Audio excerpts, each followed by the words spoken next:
Muy buenas noches, Latinoamérica. Muchísimas gracias por venir a un webinar más. Gracias por estar cada una de las semanas dentro del populismo en Latinoamérica, un acto mágico.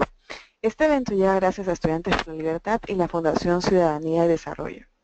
Esta secuencia de webinarios busca revelar la realidad de la doctrina populista latinoamericana.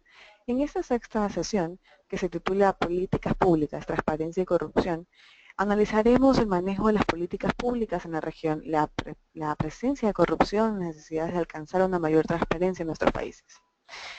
Hoy tengo el agrado de presentar a Hugo Vera. Él es abogado y conferencista internacional sobre políticas públicas.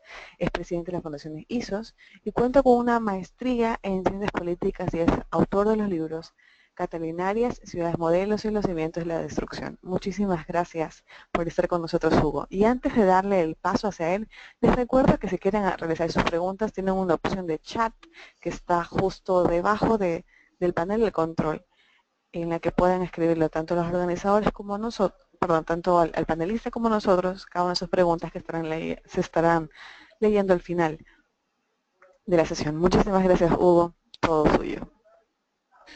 Muy buenas noches, desde ya muy agradecidos por la oportunidad de compartir con Latinoamérica lo que son realmente algo que a todos nos preocupa, el tema del populismo, su avance y por sobre todo las herramientas o el método utilizado que han ido avanzando sobre las instituciones republicanas especialmente y han convertido a los países en un gran antro de corrupción. Y bueno, para comenzar, es imperioso hablar sobre el origen, de cierta forma, remontarnos un poco hacia la historia y analizar un poquito el gobierno ideal que han sido, de cierta forma, cuestionados, especialmente en la Grecia clásica, en donde vamos a tomar el ejemplo de los dos grandes filósofos. Me refiero a Aristóteles y por supuesto a su maestro Platón, que ya comenzaban a hablar de un modelo,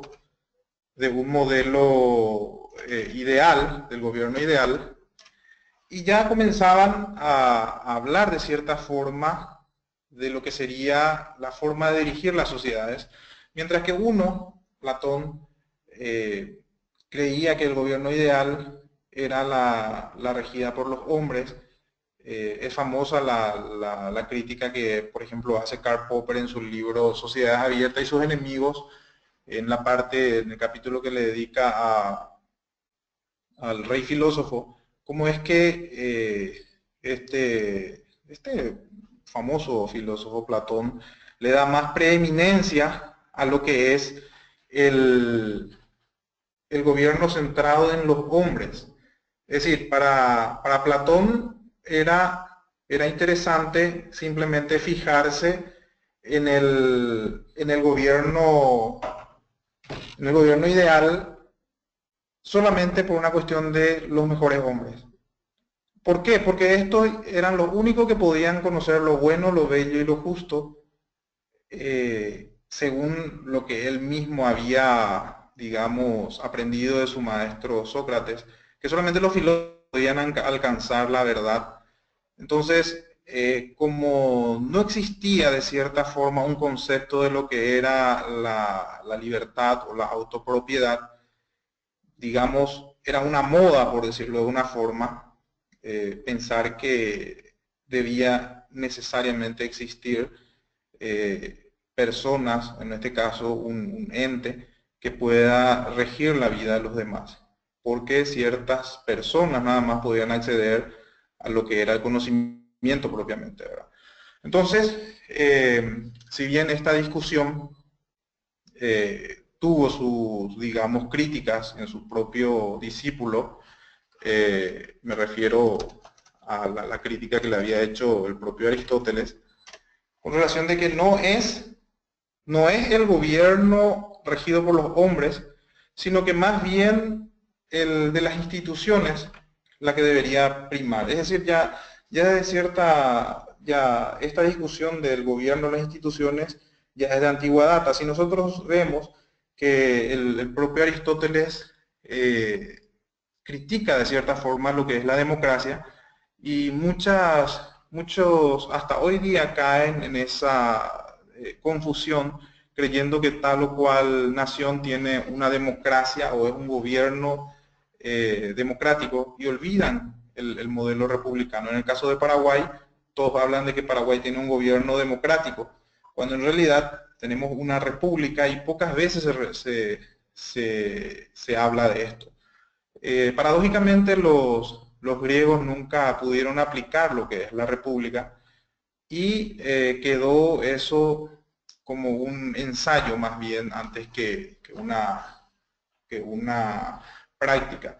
El modelo que criticaba, por ejemplo, tenemos el caso de los gobiernos fuertes, autocráticos, que tenían un problema que degeneraría en una tiranía. El caso de un gobierno colegiado también tenía su problema o su cuestionamiento o su crítica, que degeneraría también en un sistema, digamos, oligárquico, y también la propia democracia tenía su crítica, que degeneraría en una demagogia, o en este caso, al decir de Aristóteles, la tiranía de las masas. Es así que es una especie, la república sale como una especie de fusión de todos estos modelos para convertirse en uno en donde se controlaran recíprocamente. Esta discusión propiamente no tuvo digamos, mucho éxito en lo que se refiere a las ideas de Aristóteles y más primó ese concepto de darle todo el poder a un solo líder. Esto desde un punto de vista antropológico también puede ser explicado. Es que la idea de un líder fuerte, la idea de una persona o de alguien que dirija los designios de una sociedad, podemos encontrar su similar en otras especies. Para eso vamos a valernos de lo que es la etología, que es una ciencia auxiliar de la antropología que explica un poco el comportamiento primitivo del ser humano en comparación con el comportamiento animal, que es que le llamamos instinto. Muchas de nuestras conductas, de hecho que todavía tienen un patrón, digamos, atávico, un patrón primitivo, que es el instinto. Entonces, se entiende de cierta forma por qué todavía hay una gran inclinación y desde la antigüedad hacia los líderes que tenían ciertas cualidades. Si bien por lo general siempre fue el más fuerte o el que daba más seguridad a la sociedad, digamos que el aporte de Platón sencillamente fue que esa fortaleza, por decirlo así, pasaría hacia la intelectualidad. Es decir, los reyes o los gobernantes debían ser filósofos intelectuales. ¿Por qué? Porque ellos podían saber mejor lo que le convenía a toda la sociedad. Estas discusiones primitivas tuvo mucha influencia en el devenir de la historia post-socráticos, post-platónicos, vamos a decir después de la Grecia clásica, cuando cae el oscurantismo. El oscurantismo sería el triunfo de las ideas platónicas porque nace lo que es el despotismo ilustrado, es decir, reyes muy preparados, muy intelectuales, pero siempre autocráticos.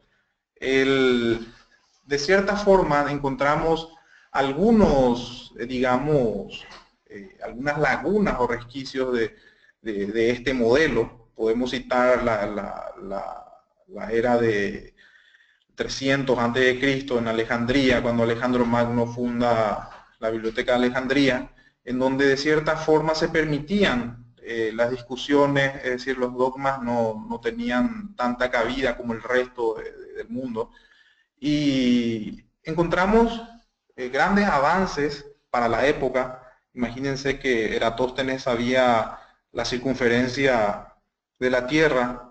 Es más, ni siquiera está ante la discusión de si era plana o redonda, sencillamente ya incluso tenía la circunferencia, errando quizás por 500 kilómetros, muy poco, ¿verdad? Pero al punto que voy es que la ciencia de cierta forma estaba muy avanzada. La Biblioteca de Alejandría constituyó el centro de investigación más importante de la antigüedad, que finalmente fue arrasada por el sistema dogmático, porque era la constante. Solamente los gobernantes podían tener, digamos, el dominio o el monopolio de lo que era lo bueno, lo justo y lo bello, como decía el mismísimo Platón, y eso se reflejaba en las sociedades, y tenemos que las consecuencias realmente son muy palpables. Pero, ¿qué pasa con el tema de manejar tanto poder? Las críticas, por supuesto, no se hacían esperar. Tenemos que este modelo requiere de mucha burocracia para llevar adelante, no solamente en lo que se refiere a controlar toda la sociedad con leyes, sino que sencillamente traspasar poder a los burócratas, y esto generaba un inconveniente desde antigua data, y tenemos críticos como por ejemplo Lord Acton, que decía que el poder absoluto corrompe absolutamente, y el efecto claramente es la corrupción. El modelo platónico, de cierta forma, fue ganando fuerza, y eso fue muy difícil de sacar, y las consecuencias fueron excesivos abusos por parte de las autoridades, por parte de los reyes. Tenemos, imagínense, lo que era el derecho de pernada, que todas las personas o todas las doncellas que querían casarse tenían que pasar la primera noche con, con los oficiales, vamos a decir, o los súbditos del rey, sino era con el rey mismo. Es decir, tenían privilegios sobre la primera noche para casarse, o la muerte civil, o la esclavitud misma. Considerar a las personas como ganado, como parte del reino. Es decir, la vida y hacienda de las personas estaban totalmente en poder de los reyes. Teníamos muchos problemas, y analizar esto es muy importante, porque muchos creen que estas instituciones de cierta forma ya fueron superadas, cosa que lastimosamente no es así. El modelo institucional de cierta forma es un modelo que comienza a visorarse con lo que serían los iluministas, lo que darían a la era del Renacimiento, es decir, volver a lo que era la época de Alejandría, especialmente las artes, las ciencias, solo que tenía mucha resistencia. Nace, por ejemplo, el brazo secular de la Iglesia. Muchos se preguntan qué tiene que ver la Iglesia con esto. Pues sencillamente, cuando Constantino se da cuenta de que el cristianismo era muy popular, utiliza esta estructura popular para hacerse de más poder, y así controlar mejor al pueblo. Entonces, paulatinamente los sacerdotes fueron ganando mucho poder, y llegó un tiempo en que los papas incluso concentraban el poder espiritual y el poder terrenal en uno solo. Es decir, llegaron a ser más fuertes que muchos reyes. Eran los representantes de Dios en la tierra, por supuesto, y después fue pergeñándose una idea de que los reyes solamente podían rendirle cuentas a Dios, o en este caso a los papas, a través de los papas, y así, digamos, soslayar la rendición de cuenta al pueblo. Finalmente, tuvimos mucho tiempo. Este modelo es un modelo que ha dejado sus huellas, vamos a decir, en la población, y viene lo que se conoce como la República. ¿Por qué tomamos como modelo o como ícono la Revolución Francesa? Muchos van a decir, sí, pero la Revolución Francesa duró muy poco, y Napoleón vino otra vez con su modelo imperial a arrasar con todo, pero simplemente sirve como un ícono. Tenemos este famoso cuadro de Lacroix, la libertad guiando al pueblo, que muchos liberales de cierta forma, digamos, reniegan de lo que es la Revolución Francesa por la forma en que se desarrolló, y más son apegados a lo que fue la Revolución Gloriosa de Inglaterra, o lo que fue el comienzo mismo en 1215 con el nacimiento de la Carta Magna. De hecho que todos estos acontecimientos eh, llevó a que cayera finalmente este modelo absolutista. Tenemos ya, incluso en España, en el año 800, con el fuero. Es decir, tenemos varios, digamos, varias anécdotas que hicieron mella en el sistema absolutista, pero finalmente tomamos a la Revolución Francesa como una especie de ícono para, digamos, hablar de un nuevo modelo en el mundo occidental, especialmente de lo que son las repúblicas, que es de cierta forma un modelo en donde existe el autocontrol, o por lo menos la idea de lo que es el gobierno de las instituciones por encima de los hombres, que era un modelo ya, digamos, gastado hasta ese entonces, pero por supuesto muy difícil de llevarlo a la práctica. Tanto es así que incluso en Estados Unidos, en 1776, mucho antes de la Revolución Francesa incluso, eh, ya se tenía este concepto o este modelo, y también nos da claras señales de que la revolución industrial no fue por una cuestión de mero accidente que haya ocurrido en Inglaterra.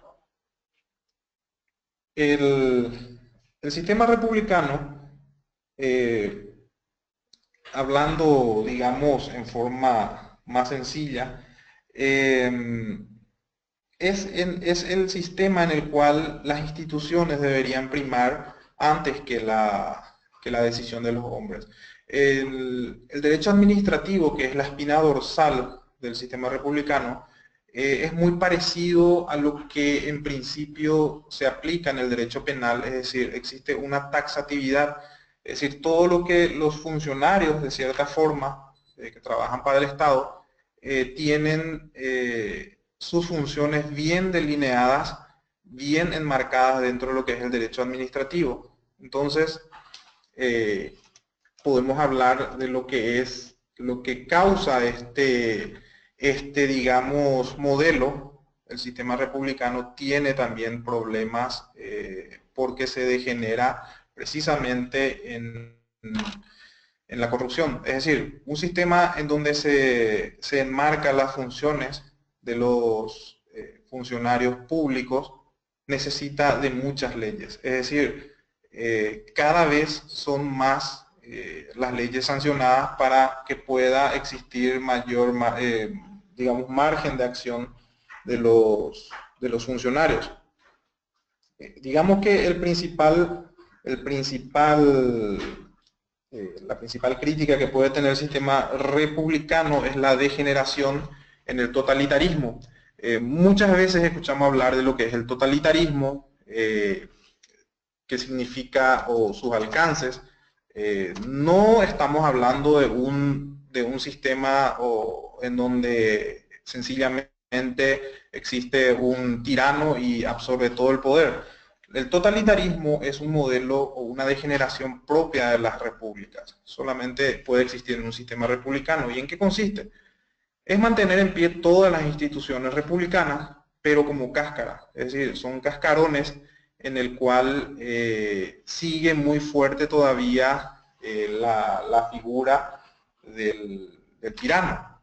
Es decir, existen los partidos políticos, existen los tribunales, existe la justicia, con una aparente división de los poderes, pero en realidad existe un gran control por parte del totalitario, en este caso del tirano, y tiene sus influencias muy marcadas dentro de todas estas instituciones.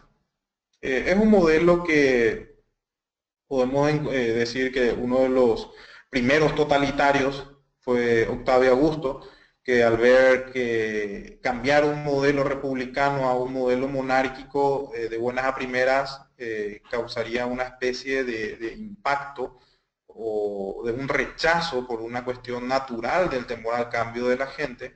Entonces, esto hizo que él manteniera en pie todas las instituciones republicanas de Roma, pero él se proclama príncipe o primer ciudadano, y detrás de eso comienza, digamos, un férreo control sobre las instituciones, que sería la definición más, digamos, técnica de lo que es el totalitarismo. Es decir, no es cualquier tipo de autocracia. El totalitarismo es propiamente característico de los sistemas republicanos y es su degeneración. Es diferente también a la dictadura, que es simplemente una reminiscencia del modelo republicano romano, que era una magistratura y el cual tenía una principal característica, que era la temporalidad. Es decir, las dictaduras debían ser temporales y nunca sine die. Sin embargo, existieron dictadores como Sila que abusaron de estas instituciones republicanas, y finalmente se confunde a la dictadura con el totalitarismo. ¿Y qué son las instituciones? Desde antigua data ya se vino ensayando definiciones más o menos, digamos, acorde a lo que podría ser esto. Tenemos de repente personas que confunden instituciones con entes públicos directamente. Y una definición, digamos, interesante es la que hace Douglas North, Premio Nobel de Economía en 1993, que divide a las instituciones en dos partes, las formales y las informales. Las formales serían las reglas artificiales, es decir, las reglas que nacen de la ideología de los ingenieros sociales, en este caso de los políticos que están en el poder legislativo, que detrás de cada ley que nace existe una ideología, existe algo que lo promueve, y es así que en gran medida cada nacimiento de una ley o de una institución artificial o una institución formal, como le llamaba Douglas North, existe una gran carga ideológica detrás. ¿Y cuál es esa carga ideológica? Es la seguridad por encima de la libertad. Es decir, las instituciones formales de cierta forma son, digamos, y más todavía en gran medida cuando se los van sancionando, un triunfo de la seguridad por encima de la libertad. Es decir, esa eterna discusión ideológica de que es más conveniente, por lo menos desde el punto de vista utilitarista, la gran mayoría siente una gran inclinación por la seguridad. La libertad siempre es hasta temida en no pocas sociedades. Y las instituciones informales, de cierta forma, son las reglas convencionales evolutivas que las sociedades van adoptando. Al decir sociedades, no es una definición necesariamente muy feliz, porque sociedad es una entelequia semántica. Son las reglas que adoptan los individuos que viven en una sociedad, para ser más exactos. Y estas instituciones son informales. ¿Por qué? Porque no existe un ideólogo propiamente y resulta del ensayo y error de las culturas. Es decir, las personas van distinguiendo qué reglas son más apropiadas que otras, y es lo que también los antiguos romanos llamaban el derecho consuetudinario, o el jus naturalismo, también podría marcarse dentro de lo que son las instituciones informales. Está visto por una cuestión ya hasta empírica a esta altura de la historia, de que pensadores como John Locke tenían mucha razón al decir que al sancionar muchas leyes se tendría como resultado un mal gobierno. Eso precisamente es lo que demuestra Douglas North con su tesis. Es decir, las instituciones, la calidad de las reglas es lo que determina el desarrollo de las naciones y no la calidad de sus líderes. Es decir, comienza, digamos, a triunfar de cierta forma las ideas institucionalistas y decir que, bueno, la calidad de las reglas es lo que determina finalmente el desarrollo de las naciones y no su calidad de hombres. Incluso hablamos de factores que confunden a muchas personas a determinar de qué es la educación o los recursos naturales o la raza incluso es lo que influye o determina el desarrollo de las naciones, y vemos esto de que no es así. Finalmente es como darle la razón a los clásicos liberales que siempre temían a la excesiva reglamentación. ¿Y qué es lo que genera una excesiva seguridad? Una excesiva seguridad en cuanto a, o pretender una excesiva seguridad detrás de las leyes formales. Y es lo que se conoce como la hiperinflación de la ley. La hiperinflación de la ley es lo que realmente podemos llamarle la causa principal de la corrupción. Muchos dicen, bueno, la corrupción ni siquiera podemos definir muchas veces, algunos confunden corrupción con delito común, pero hay una marcada diferencia entre la corrupción y cualquier tipo de delito ordinario. ¿Por qué? Porque la corrupción es, en primer lugar, sistémica, es decir, es propia del derecho administrativo, es propia de los funcionarios públicos y no del orden privado. Es decir, una persona que asesina, por ejemplo, dentro de lo que es un delito ordinario, no está cometiendo un acto de corrupción. Sin embargo, una persona que utiliza el aparato estatal para cometer un delito, o aun cuando no fuera un delito, en el caso de valerse de un cargo para obtener favores, etcétera, que bien en algunas legislaciones pueden estar tipificados como delito, en otras no, igual constituye un acto de corrupción. Es decir, que la burocracia, o la excesiva burocracia en este caso, es una degeneración del institucionalismo y lleva a nacer o lleva a cometerse todo tipo de tropelías en contra de un Estado de Derecho.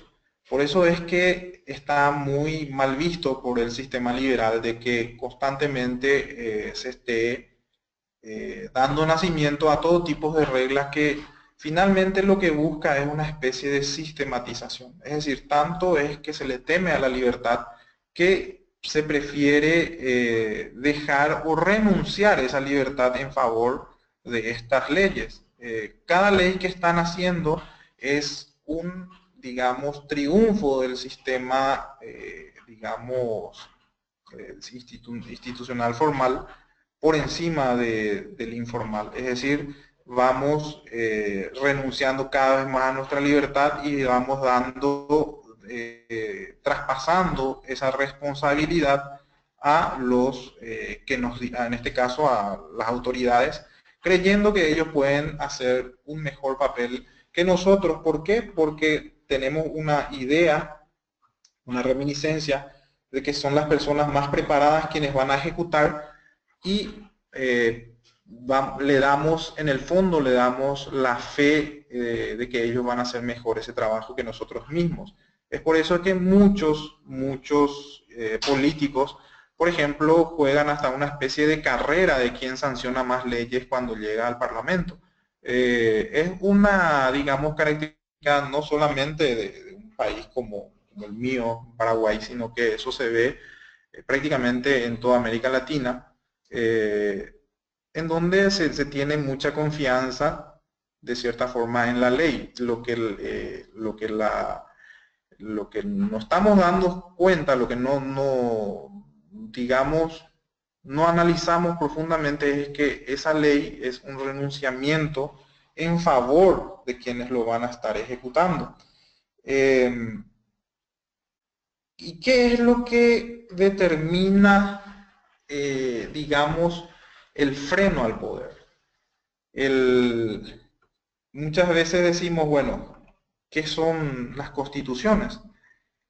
Algunos se apuran en definir qué son las leyes supremas de una nación, que si bien es cierto, esto es correcto, pero no suficiente. Si vamos al caso, por ejemplo, la Alemania nazi, era constitucional delatar al padre, eh, lo que se llamaban los delitos contra el Estado, eh, y sin embargo, una constitución, no solo por ser la principal ley de una nación, debe ser tomado como tal.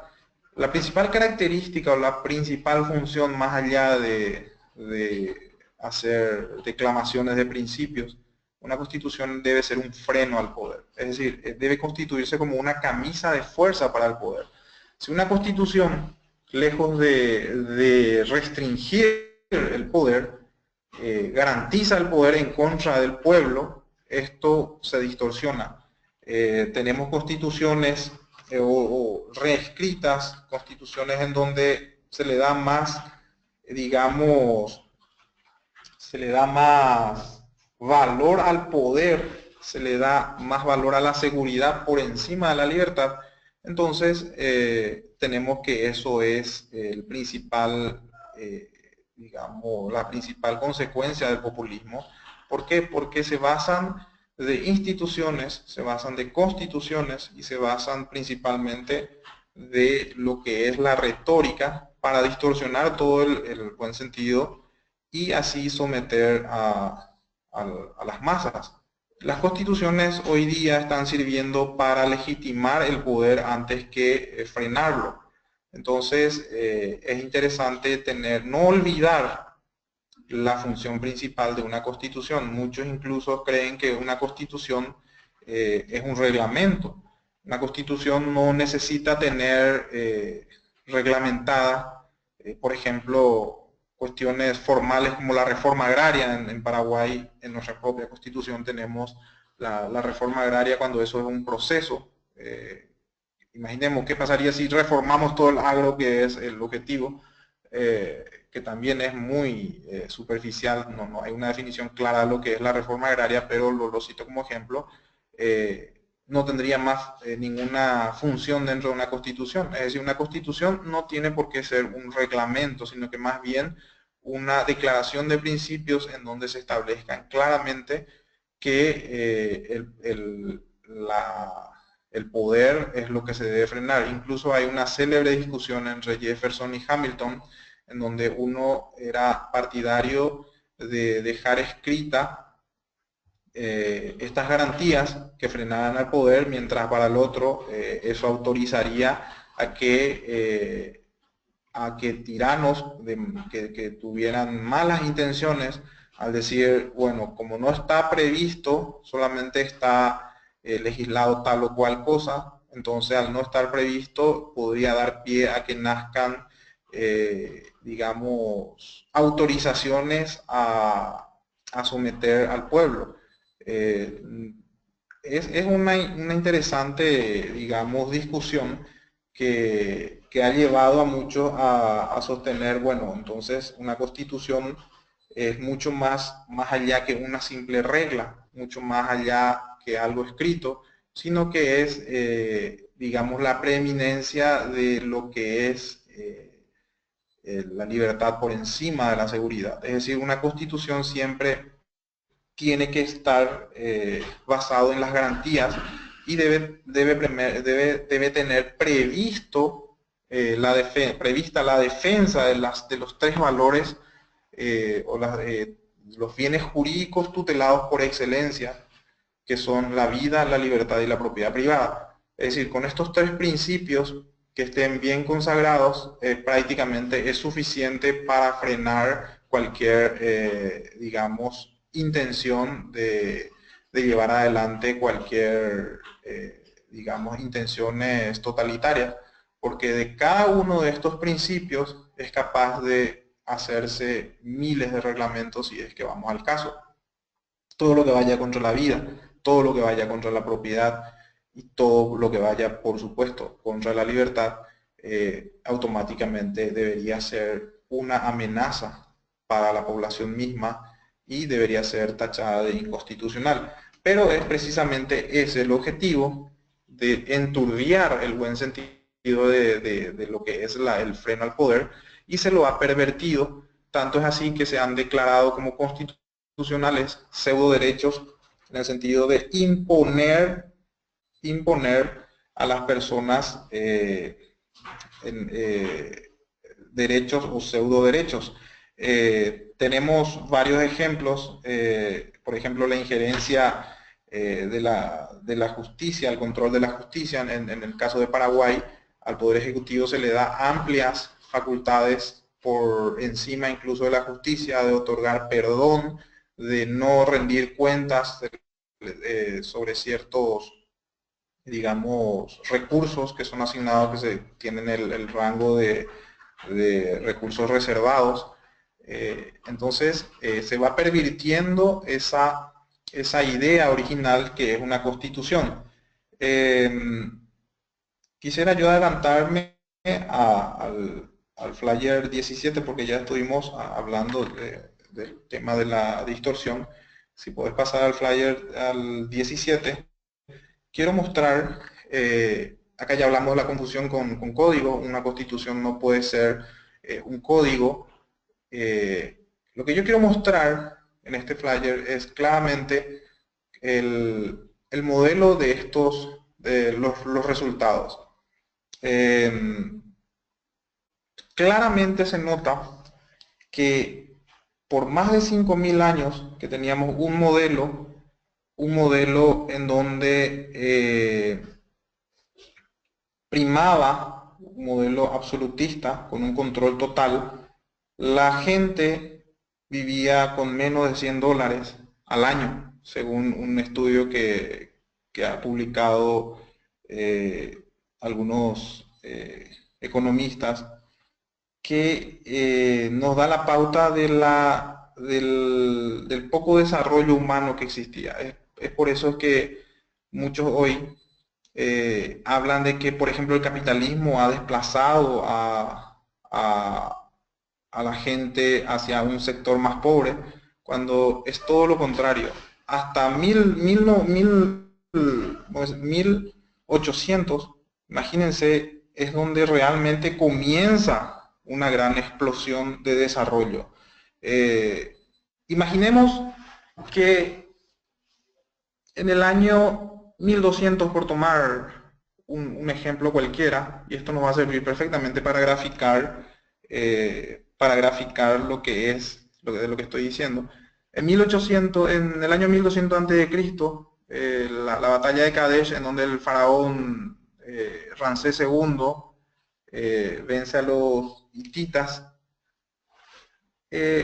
Imaginemos que Ramsés II es invitado a almorzar por la reina Victoria de Inglaterra en el año 1800. Si Ramsés hubiera llegado en un barco a vela, no se hubiera sentido, no se hubiera, digamos, asombrado demasiado. Quizás le hubiera sorprendido los cañones, la pólvora, pero el mismo sistema de locomoción a velas no le hubiera sorprendido. Llegaría a un puerto, hubiera sido buscado por un sistema de carruajes, un vehículo estirado a caballos, tampoco se hubiera sentido sorprendido. Estamos hablando de 3.000 años de diferencia. Hubiera llegado al Palacio de Buckingham, no se hubiera sorprendido, digamos, en gran medida. Hubiera encontrado que las habitaciones estaban iluminadas con velas. Él también lo hacía con candelabros de oro, inclusive, o con antorchas. Hubieran comido comida de carne conservada en sal, tampoco le hubiera sorprendido demasiado. Es decir, no se hubiera maravillado demasiado, no hubiera encontrado tanta diferencia con su época. Ahora, imaginemos que Obama le invite a almorzar a ambos. Imagínense cuál sería la impresión que se hubieran llevado estos dos monarcas en nuestra época. Y estamos hablando entre Ramsés y la reina Victoria, 3000 años de diferencia, casi nada ha avanzado digamos, la civilización. Y desde 1800 hasta ahora son solamente 250 años. Todo lo que hemos logrado desde que, digamos, se le puso a raya al poder, todo ese desarrollo que ha significado para la sociedad o para la civilización el haber tenido constituciones o el haber tenido la posibilidad de frenar de cierta forma a los monarcas y hacer que sea la gente que vaya tomando más decisiones. Lastimosamente hoy día estamos volviendo a querer imponer el gobierno de los mesiánicos, el gobierno de los líderes o de los elegidos, para supuestamente traernos beneficios a todos, porque este líder que sabe todo lo bueno, lo justo y lo bello, va a poder resolver todos nuestros problemas.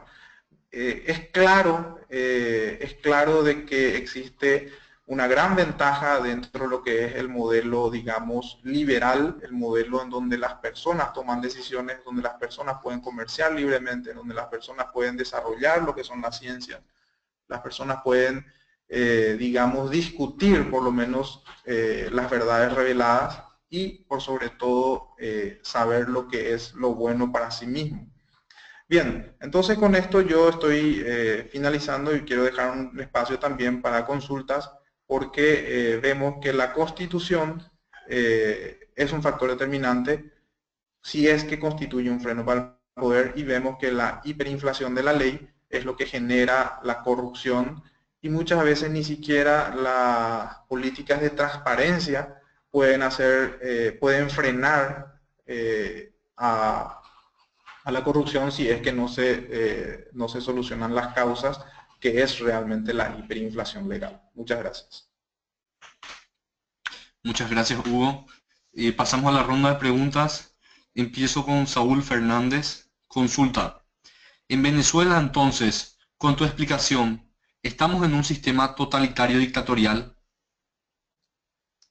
Sí, completamente. Venezuela es un claro ejemplo de que es un sistema totalitario. ¿Por qué? Porque tiene las instituciones propias del sistema republicano, pero las personas tienen poco margen de acción, poca posibilidad de desarrollar su libertad y están en pie todas las instituciones, pero detrás de estas instituciones claramente Maduro es el que gobierna y bueno, Maduro y sus cómplices en este caso, porque tienen una constitución, claramente tienen un sistema judicial, claramente tienen un parlamento, pero ustedes saben que realmente prima el gobierno del Poder Ejecutivo. En este caso, imagínense que el presidente en Venezuela ordena a la fiscalía que haga ciertas cosas, ordena a la justicia, ordena que se expropie, y eso es claramente un abuso del poder propio de los monarcas. Abigail Strickler, ¿cuál es el límite para no llegar a la hiperinflación legal? Bien, claramente se trata de una cuestión ideológica porque tenemos mucha propaganda, especialmente el Estado gasta millones de dólares en una propaganda propia del sistema nazi, la propaganda goebbeliana, en donde día a día van metiéndonos en la mente en forma repetida de que es mejor que el gobierno controle los precios, que es mejor que el gobierno te dé seguridad, que es mejor que el gobierno controle controle todo, y finalmente la gente termina comprando esto, termina creyendo de que es mejor que el Estado intervenga siempre cuando hay abuso del sector privado, como le dicen, dándole más impuestos, dándole más fuerza y dándole más recursos a este monstruo gigantesco que es el Estado. Entonces, no queda otra que hacer una contrapropaganda, por supuesto, hacer entender de que la libertad no puede ser negociada ni por más de que nos den la seguridad de que vamos a estar mejor o vamos a tener comida o vamos a tener casa, con tal de que renunciemos a la libertad. Entonces, debemos, esto que estamos haciendo ahora mismo, juntar fuerzas con las personas que creemos en estos principios y hacer que las personas, independientemente de que elijan el lugar donde quieran combatir, digamos, difundan estas ideas, porque bien puede ser desde la política, bien puede ser desde las organizaciones civiles, bien puede ser desde las escuelas, de las universidades. Lo cierto y lo concreto es que hay que hacer entender que cada ley que nace es un costo altísimo, tanto en recursos económicos, tanto como en valores, tanto como en principios. Por supuesto, estamos renunciando a nuestra libertad. Yo sé que hablar de eso en Venezuela, por ejemplo, en Cuba, hasta suena como retórica, pero imagínense que los iluministas poco a poco fueron minando o fueron convenciendo de cierta forma a los que tenían poder para echar por el suelo un milenario sistema como el sistema absolutista. Y no tenemos que perder digamos, esa esperanza, por lo menos, de seguir difundiendo esto, porque estamos perdiendo en muchos países estas batallas porque la propaganda es feroz, nada más que por eso, ¿no? Como diría Adam Smith, la retórica interesada hace que se tenga que explicar lo sencillo. Hugo, siguiente consulta. Pregunta Abigail, ¿cuál es la definición de derecho? Bueno, derecho es técnicamente una herramienta para dirimir conflictos de intereses. Es decir, cuando se superponen dos derechos o dos, en este caso, yo sé que es un error poner la definición dentro de lo definido, pero en el caso de intereses de las partes, si es que no hay un interés reclamado por otras personas, entonces técnicamente no existe la posibilidad, o por lo menos el derecho. El derecho es por más de que sea natural o por más de que sea artificial, como el caso del derecho norma, que nacen de los parlamentos, igual implica un reclamo de un interés. Es decir, yo porque digo que tengo derecho a la vida es porque seguramente alguien quiere sacarme la vida, o porque tengo derecho a estudiar porque alguien me lo quiere prohibir. Ahora, el derecho en el sentido de sacar algo a alguien es una falacia que está posicionada por un viejo, digamos, adagio que Karl Marx lo usa muy bien, que es el creer que la necesidad genera obligaciones, que no es derecho, genera obligaciones para terceros. Es decir, yo quiero estudiar y Pedro tiene la obligación de darme a mí para que yo estudie. Eso no puede ser considerado un derecho. El derecho tiene también dos caras, que es una parte lo que yo tengo que cumplir, que es un deber, y por el otro lado, lo que yo tengo que, digamos, disfrutar, puedo disfrutar. Es decir, yo siempre que no lastime los intereses de tercero, eso no puede ser, digamos, una injusticia. En el derecho penal, por ejemplo, se ha tergiversado tanto que antes, para que una norma para que un concepto o un crimen debería importar necesariamente el agravio a un tercero. Hoy no es necesario que exista ya ese agravio. Sencillamente un tercero puede decir qué es malo y qué es bueno. Por ejemplo, comerciar detrás de una frontera, por más de que las partes estén de acuerdo y no hay agravio, para un tercero como el Estado sí es un delito. Entonces hay una gran diferencia entre delito y crimen. Crimen es cuando existe un agravio y delito es cuando no necesariamente hay un agravio. Incluso las partes pueden estar de acuerdo, pero un tercero no. Es decir, la definición de derecho, según el punto o de la rama del derecho que quieras definirlo, puede ser muy amplio. César Salazar pregunta, ¿en qué falló el presidente Maduro para llevar su política socialista y en qué punto se convirtió en dictador? Buenas noches. Bueno, lo de Maduro ya es una herencia.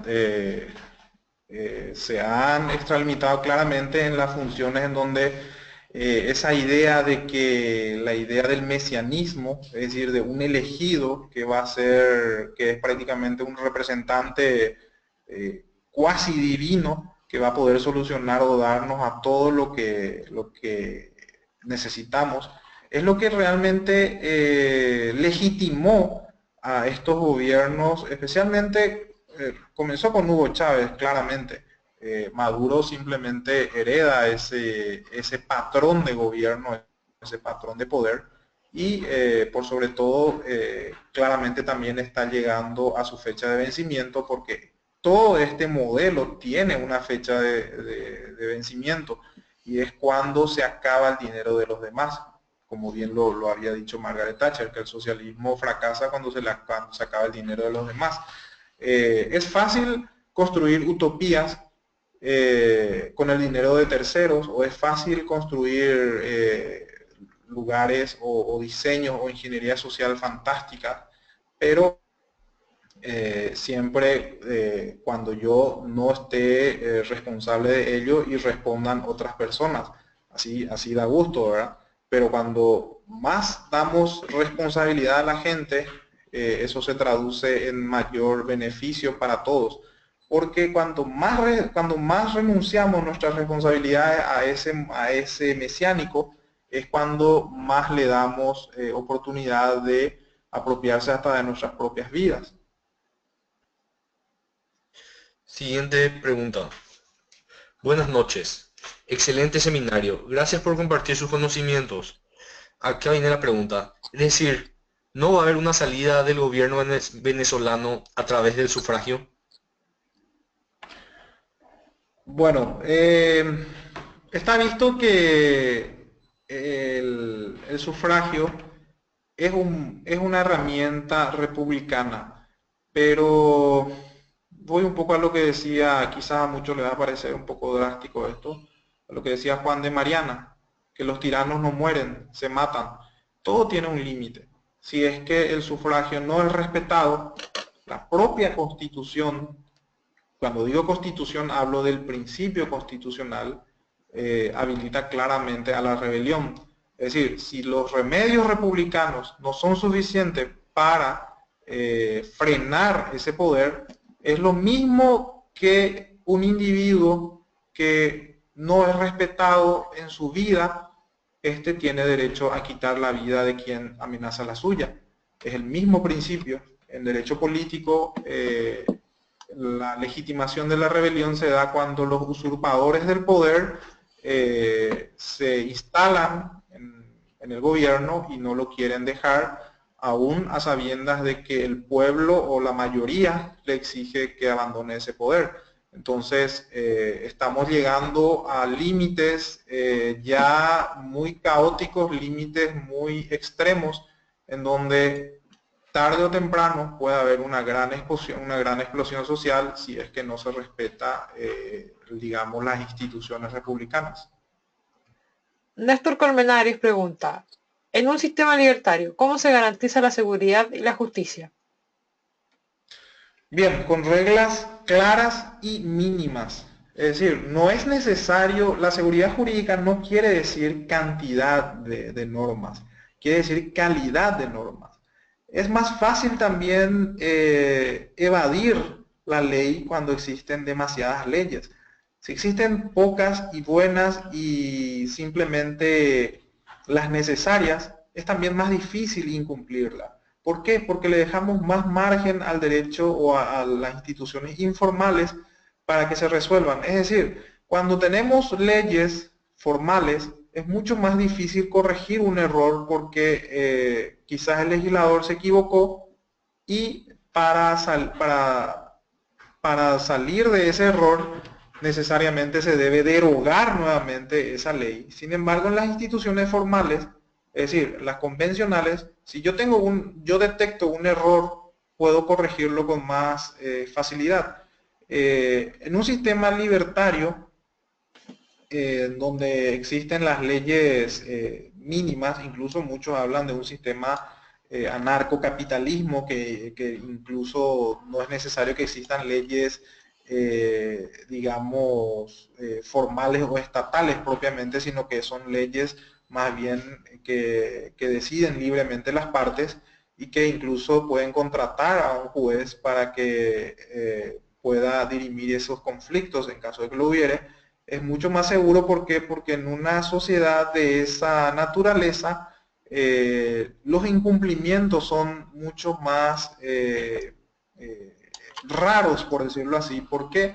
Porque hay más margen de corregir ciertos errores, y entonces las personas, al estar, digamos, en esa condición, saben que un error puede costar un negocio, saben que un error o un incumplimiento puede tener consecuencias realmente más drásticas que la de un juez corrupto que yo le puedo comprar. Está visto en que los países, como el caso de Singapur, porque hay un índice que mide justamente la libertad económica, y la libertad económica no es más que otra cosa que el equilibrio de las instituciones informales por encima de las formales. Es decir, hay menos burocracia y hay más margen de acción para las personas. Está visto que en estos lugares es mucho más exitoso cualquier tipo de emprendimiento, ya sea un negocio, ya sea la educación misma, ya sea la salud. Todo lo que en estas utopías socialistas te ofrecen, está visto de que es mucho más factible en una sociedad en donde existen menos reglas.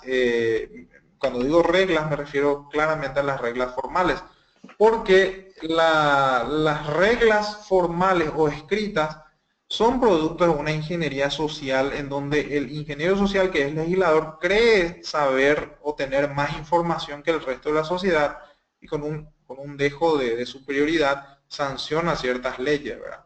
Entonces, hay que tener mucho cuidado cuando hablamos de las reglas, o de si es que simplemente respetar las reglas o hablar de reglas mínimas.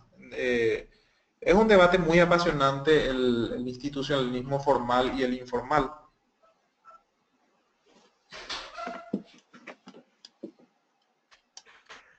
Consulta Paul Albornoz. Si el sistema republicano degenera en totalitarismo, entonces, ¿qué sistema alternativo propone? Bueno, es una cuestión ya personal, porque vemos que el sistema republicano es sencillamente una de las que garantizan una menor intervención, y está visto que tampoco es muy garantista porque también se lo viola con facilidad. Y vemos también, por el otro lado, sistemas no republicanos, como el caso de Liechtenstein, en donde no es claramente una república, pero sí existen límites a la intervención del gobierno y es mucho más libre. También tenemos el caso de Singapur, en donde existe claramente una dictadura en lo que son derechos humanos, o podemos llamarle derechos sociales, pero sí una gran libertad económica, y de cierta forma también se nota un desarrollo. Pero un gobierno ideal a esta altura, sea una monarquía o sea una república, lo que debe garantizar es la mínima intervención de ese rey, o de ese presidente, o de ese premier, o de ese consejo de ancianos, o cualquiera sea el sistema que se adopte. Esos gobernantes deben tener la mínima posibilidad de decisión sobre lo que la sociedad quiera. Cuando hablamos de sociedad estamos hablando del conjunto de individuos, porque es claramente es un autoritarismo. Saúl Fernández pregunta, Maduro de hecho irrumpió la propia constitución, pues él por ser vicepresidente no podía ser candidato presidencial, y hoy estamos en duda de que sea venezolano o que en su efecto posea más de una nacionalidad. ¿Cómo puede la comunidad internacional apoyarnos? Bueno, es un tema bastante complejo porque Paraguay pasó por algo parecido. Paraguay tenía un sistema monárquico prácticamente, por más de que éramos ya una nación independiente en 1811, pero hasta 1870 no tuvimos ninguna constitución y estábamos regidos por un sistema absolutista. Y hubo una gran guerra en donde Argentina, Brasil y Uruguay se alían y bueno, hay una gran discusión ahí de un gran liberal que fue Alberdi, un liberal argentino, que decía que la libertad no nace de un sablazo ni a la fuerza, sino que es el lento parir de la civilización. ¿A qué voy?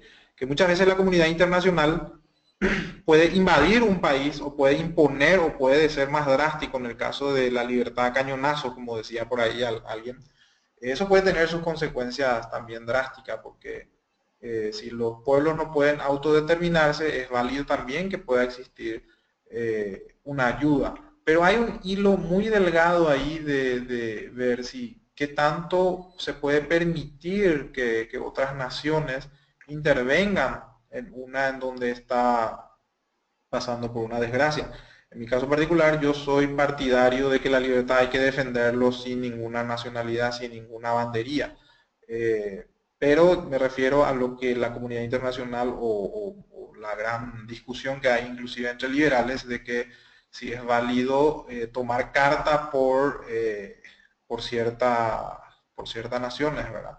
En mi caso, yo en lo particular creo que sí se debería de cierta forma tomar una intervención, no hacer oídos sordos, por lo menos si la diplomacia no funciona, por lo menos de alguna forma cooptar ese poder o mostrarle algún tipo de sanción, no necesariamente las armas, ¿verdad? Pero se debe demostrar un rechazo enérgico a los países que utilizan el totalitarismo o la tiranía como medio de gobierno. Por ejemplo, no permitirles que entren a comunidades de comercio o a bloques de comercio, etcétera, como el caso de Venezuela, que hicieron una triquiñuela para ingresar a Mercosur. Y bueno, y ese tipo de situaciones, ¿verdad? Pero es una discusión muy interesante que podemos hacer, la comunidad internacional que puede hacer, y bueno, muy poco realmente si vamos al caso. Lo más drástico sería la rebelión, ¿verdad? Pero eso ya debería ser interno. La comunidad internacional siempre ha sido, digamos, una especie de observador neutral, ¿verdad? Bueno, lastimosamente por una cuestión de tiempo ya vamos a ir cerrando. Leo la última pregunta, con esto cerraríamos. La pregunta es la siguiente. ¿Un dictador se legitimiza si gana las elecciones? No, justamente el Estado de Derecho le confiere la representatividad. Eso quiere decir que por más de que ganen las elecciones, esa persona, ese dictador, ese tirano o lo que quiera, tiene que enmarcarse dentro de lo que le establece las normas. La democracia, desde la época de Aristóteles, ya era criticado como una que podía degenerarse en una tiranía de las masas.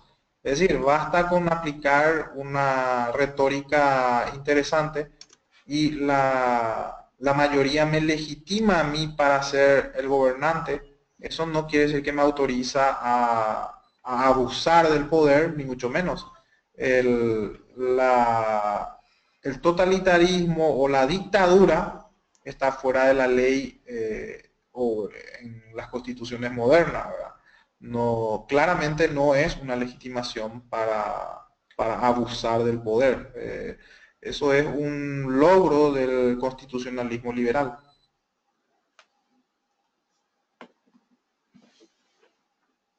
Bueno, con esto ya vamos finalizando. Muchísimas gracias, Hugo, por haber estado con nosotros. Muchas gracias también a Pia Sierra y Mauri Franco que estuvieron con nosotros en el equipo de webinarios. Les recuerdo a todos que el último miércoles, o sea, el miércoles que viene, es el último webinario de esta serie de webinarios. Van a estar hablándonos desde la organización TEDIC de lo que es libertad de expresión en Internet y privacidad. Y nada, nuevamente darles las gracias a todos. Muchas gracias Hugo, Pia y Mauri.